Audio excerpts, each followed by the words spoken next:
Here's our room. It's Frankieville.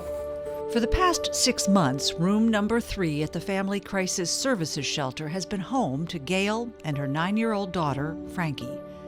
They arrived here like so many women and children do, desperate and afraid. It's really sad to see the kids coming through the doors because the stress level for them is just that much higher of all the uncertainty and the chaos. Frankie knows all about uncertainty and chaos. She adored her mom's boyfriend until he drank and became violent, which began to happen more and more often. Gail knew they weren't safe. Frankie knew it too. Frankie said, I don't want to live here anymore. And she made that comment in front of him, which I knew wasn't going to turn out well. And I said, It didn't. Go upstairs. Thankfully, there was room for them at the shelter. That's not always the case. And so I would say on an average day, we turn away anywhere from 3 to 5 families who are looking for shelter. Of the ones that we can take in, when we have space available, people are often coming from the hospital. They're calling from a therapist's office, feeling like it's not safe for them to go home. They're with the police. Or they're alone, having left everything behind.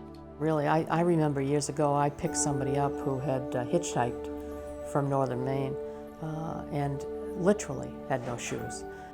Ruth arrived here with little more than the clothes on her back. She had no choice. It was really, really scary. He hurt me that day. Despite great strides in awareness, there are still thousands of women and children in Maine from all walks of life who live on borrowed time, knowing that their world can explode in an instant.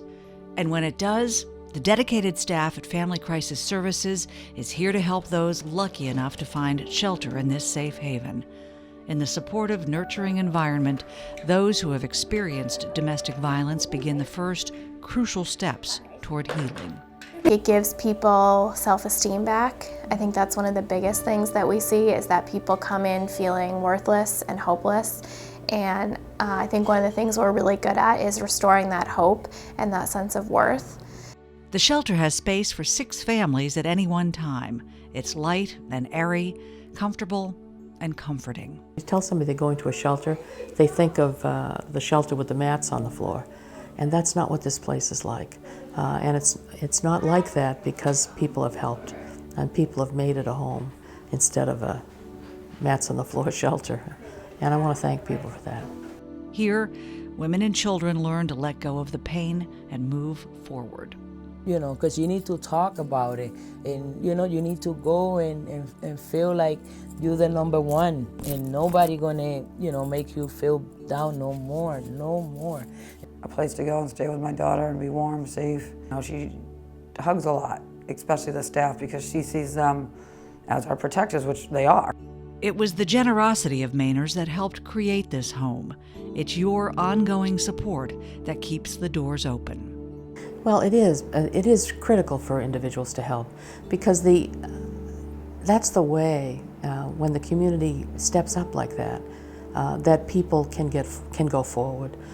That's the way, day in and day out, that lives are being saved.